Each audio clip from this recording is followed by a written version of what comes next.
Hello friends, मैं doctor Akhilesh Kant, senior eye surgeon, Akhil I and path care, Kanpur. पिछले video में हमने बात की थी कि मोतियाबिंद क्या होता है और उसके लक्षण क्या होते हैं, यानी कि मरीज को कैसे पता लगे कि उसे मोतियाबिंद है। आज के इस वीडियो में हम बात करेंगे कि मोतियाबिंद के ऑपरेशन में क्या विधियां हैं और हमें कौन सा लेंस उसमें लगवाना चाहिए। ये बहुत ही इम्पोर्टेंट टॉपिक है क्योंकि ज़्यादातर ये लोगों के मन में दुविधा रहती है कि कौन सा लेंस लगवाया जाए। उसी दुविधा को थोड़ा सरल बनाने के लिए हम इस वीडियो में प्रयास करेंगे। तो सबसे पहले हम थोड़ा सा हिस्ट्री के बारे में बात कर लें कि मोतियाबिंद के ऑपरेशन की शुरुआत कहाँ से हुई। तो मुझे ये बताने में बहुत ही हर्ष हो रहा है और आपको भी ये सुनकर काफ़ी गर्व होगा कि मोतियाबिंद के ऑपरेशन की शुरुआत हमारे भारतवर्ष में ही हुई थी। 6ठी शताब्दी बीसी में सुश्रुता हुए उन्होंने मोतियाबिंद के ऑपरेशन की शुरुआत की थी। मोतियाबिंद ही नहीं, उन्होंने करीब 100 तरह के ऑपरेशंस को बताया कि किस तरह किया जाता है और उन्हें फादर ऑफ सर्जरी या शल्य चिकित्सा के जनक भी कहा जाता है। तो ये तो हो गया एक हिस्ट्री की बात कि मोतियाबिंद की ऑपरेशन की शुरुआत कैसे हुई।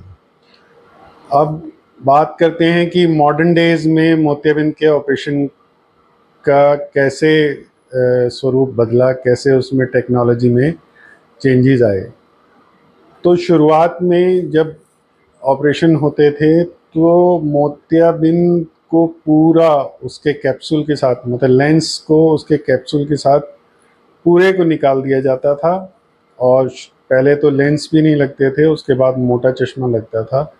और इस प्रक्रिया में क्योंकि पूरा लेंस कैप्सूल के साथ निकाला जाता था तो उसमें हमें बहुत बड़ा चीरा 10-12 मिलीमीटर के करीब लगाना पड़ता था और कई टाँके लगाने पड़ते थे। तो वो जख्म भरने में काफ़ी समय लगता था, जिससे कि रिकवरी काफ़ी देर में होती थी और करीब 4-5 दिन तो मरीज को रेस्ट ही करना पड़ता था, उसको हिलना डुलना भी अलाउड नहीं होता था।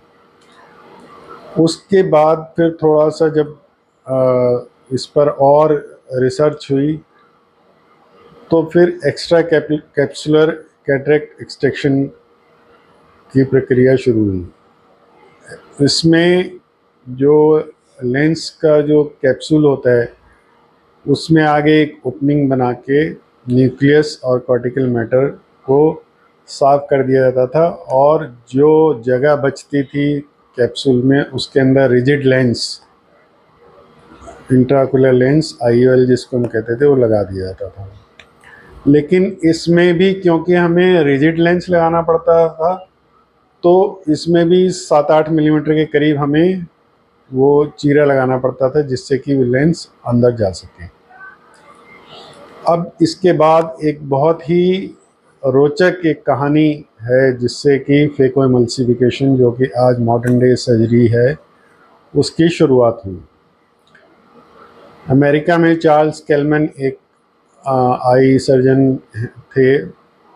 तो वो एक बार अपने डेंटिस्ट के पास गए तो डेंटिस्ट को उनका प्लाक रिमूव करना था। तो उसने एक प्रोब से उनका प्लाक रिमूव कर दिया, करीब 1-8 मिनट में ही कर दिया होगा। तो वो देखकर केलमैन ने उनसे पूछा कि क्या ये अल्ट्रासाउंड है, अल्ट्रासोनिक प्रोब है। उन्होंने कहा ये अल्ट्रासोनिक प्रोब है, इससे हम जो आपका प्लाक है उसको इमल्सिफाई कर देते हैं, मतलब उसको छोटे छोटे कणों में तोड़ देते हैं और फिर वो साफ हो जाता है। बस वहीं से केलमैन को ये आइडिया आया कि क्यों ना हम यही सिस्टम आँख के मोतियाबिंद को निकालने की प्रक्रिया में इस्तेमाल करें। तो उन्होंने फिर फेको इमल्सिफिकेशन की शुरुआत की। फेको मतलब लेंस, इमल्सिफाई मतलब छोटे छोटे कणों में उसको तोड़ देना और फिर उसको सक्शन आउट कर देना। तो इस तरह से फेको एमल्सिफिकेशन की शुरुआत हुई, लेकिन शुरू में क्योंकि टेक्निक बहुत अच्छे से डेवलप नहीं हुई थी, मशीनें बहुत अच्छी नहीं थी, तो शुरुआत में लोगों ने इसको एक्सेप्ट करने में बहुत रिलक्टेंस दिखाई और अपने कन्वेंशनल ईसीसी या एक्स्ट्रा कैप्सुलर कैटरेक्ट एक्सट्रैक्शन वाले तरीके से ही ऑपरेशन होते रहे। लेकिन धीरे धीरे इसमें रिसर्च हुई और अच्छी मशीनें आई और लोगों ने धीरे धीरे इसको फेको एमल्सिफिकेशन के ऑपरेशन को करना शुरू कर दिया। और उसके बाद इसमें रेवोल्यूशन तब आया जब फोल्डेबल लेंसेज आने लगे, यानी कि वो लेंस जो कि फोल्ड होके आँख के अंदर चला जाता है। जैसे मैंने बताया था कि रिजिड लेंस में तो हमें 7-8 मिलीमीटर खोलना पड़ता था, 7-8 मिलीमीटर का चीरा लगा के उसके थ्रू वो रिजिड लेंस अंदर जाता था। लेकिन जब क्योंकि फोल्डेबल लेंस आ गए तो फोल्डेबल लेंस जो है फोल्ड होके 2 से 2.5 मिलीमीटर की ओपनिंग से ही वो आँख के अंदर चला जाता है और आँख के अंदर जाके अनफोल्ड हो जाता है, अपनी नॉर्मल शेप में आ जाता है और एक नॉर्मल आम लेंस की तरह काम करता है। तो इस प्रक्रिया से जो फेको एमल्सिफिकेशन है फिर धीरे धीरे पॉपुलर होनी शुरू हो गई, क्योंकि उसमें मोतियाबिंद के ऑपरेशन के रिजल्ट्स अच्छे हो गए, रिकवरी बहुत फास्ट हो गई और धीरे धीरे ऑपरेशन करना भी सरल हो गया। और इसमें एक और रेवोल्यूशन तब आया जब सर्जन ने ये पाया कि इस ऑपरेशन को करने के लिए इंजेक्शन लगाने की भी ज़रूरत नहीं पड़ती है। उसमें केवल जो एनेस्थेटिक ड्रॉप हैं या टॉपिकल ड्रॉप्स डाल के ही ये ऑपरेशन संभव हो जाता है, इसमें कोई किसी तरह के इंजेक्शन लगाने की ज़रूरत नहीं पड़ती। तो इस चीज़ से फेको एमल्सिफिकेशन को बहुत बढ़ावा मिला और आज की डेट में फेको एमल्सिफिकेशन ही मेन एक तरीका है जो कि ऑपरेशन जिससे कि ऑपरेशन किया जाता है। सिर्फ उन केसेस को छोड़ दें जहाँ फेको एमल्सिफिकेशन करना संभव नहीं है या कॉन्ट्राइंडिकेटेड है, उनके अलावा जहाँ भी पॉसिबल है वहाँ फेको एमल्सिफिकेशन ही किया जाता है। अब बात करते हैं कि फोल्डेबल लेंसेज कितने प्रकार के होते हैं। जो फोल्डेबल लेंस है उसको हम एक तो उनके मटेरियल के हिसाब से डिवाइड कर सकते हैं कि वो किस मटेरियल का बना है। उसमें एक है हाइड्रोफिलिक लेंस और दूसरा है हाइड्रोफोबिक लेंस। जो हाइड्रोफिलिक लेंस हैं वो वैसे तो ज़्यादा फ्लेक्सिबल होते हैं और फोल्ड आसानी से हो जाते हैं, अंदर आसानी से चले जाते हैं, लेकिन उनका थोड़ा सा डिसएडवांटेज ये है कि हाइड्रोफिलिक लेंस लगने से जो कैप्सूल छोड़ा जाता है उसमें जो ओपेसिफिकेशन होती है या झिल्ली पड़ जाती है, जिसको हम आम भाषा में कहते हैं, वो थोड़ी सी संभावना उसमें ज़्यादा रहती है। लेकिन वो भी आजकल मतलब जितने भी डेवलपिंग कंट्रीज़ हैं या यूरोपियन कंट्रीज़ में भी अभी भी काफ़ी पॉपुलर है। इसके बाद है हाइड्रोफोबिक लेंस। हाइड्रोफोबिक लेंस होता है जो कि थोड़ा सा फ्लेक्सिबिलिटी उसकी कम होती है, लेकिन उसमें पोस्टीरियर कैप्सुलर ओपेसिफिकेशन या झिल्ली पड़ने के चांसेस थोड़े कम होते हैं। तो वो उसका एडवांटेज यही है कि उसमें थोड़ा सा जो पोस्टीरियर कैप्सुलर ओपेसिफिकेशन होने की संभावना कम हो जाती है। तो आजकल ज़्यादातर लोग यही लेंस इस्तेमाल कर रहे हैं। अब इसके बाद जो हम लेंस को डिवाइड कर सकते हैं वो उनका क्या काम कर रहा है लेंस, उसके हिसाब से कि उसका ऑप्टिकल डिज़ाइन क्या है, कि उसको किस लिए डिज़ाइन किया गया है, किस काम के लिए डिज़ाइन किया गया है।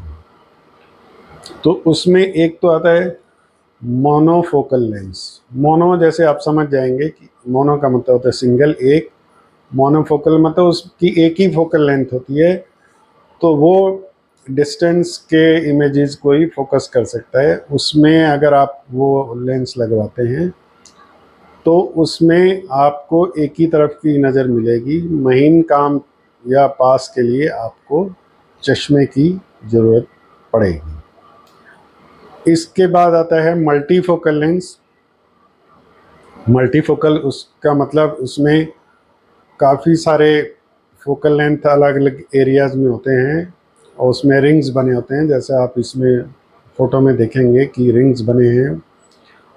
तो उन रिंग्स की फोकल लेंथ अलग अलग होती है और उसमें दूर का, बीच का, इंटरमीडिएट डिस्टेंस और पास का सब फोकस होते हैं।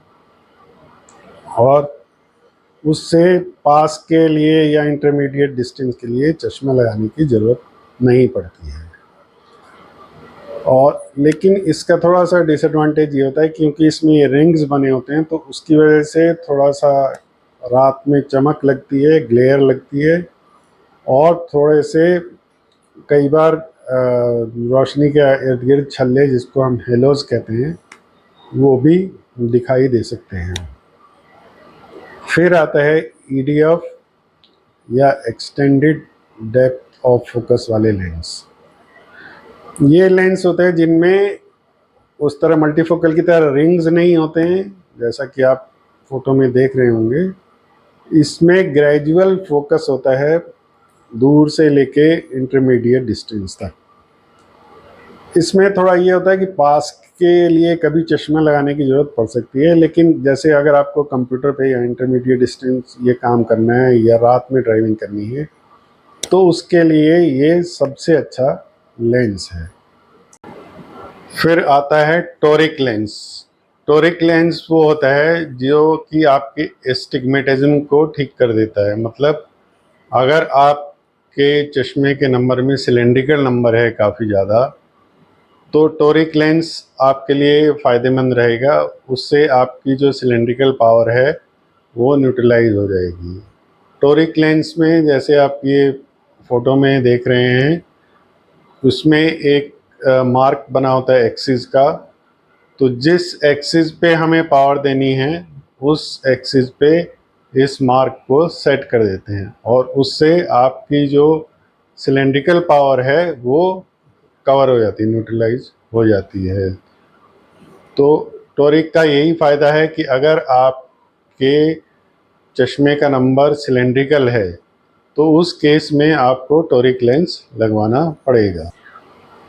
इसके बाद एक एक्सपेरिमेंटल जैसे एकोमोडेटिव लेंस भी थोड़ा सा सिलिकॉन लेंस लोगों ने ट्राई किया कि वो ऐसा हो जाए कि उससे दूर की और पास की नज़र आए, लेकिन वो बहुत ज़्यादा सक्सेसफुल नहीं हुए। ज़्यादा पॉपुलर ये मल्टीफोकल और EDF लेंस ही हैं। तो अब इसमें अब ये निष्कर्ष हमें निकालना है कि हमें कौन सा लेंस, या मरीज ये कैसे तय करे कि उसको कौन सा लेंस लगवाना है। तो देखिए, इसमें सबसे पहली बात तो आती है कि हमारा बजट क्या है, हम क्या अफोर्ड कर सकते हैं। जैसा कि आप इस चार्ट में देख रहे होंगे, इस समरी में ये लिखा है कि अगर आपको बहुत ज़्यादा आप खर्चा नहीं कर सकते तो आप मोनोफोकल लेंस लगवा लीजिए।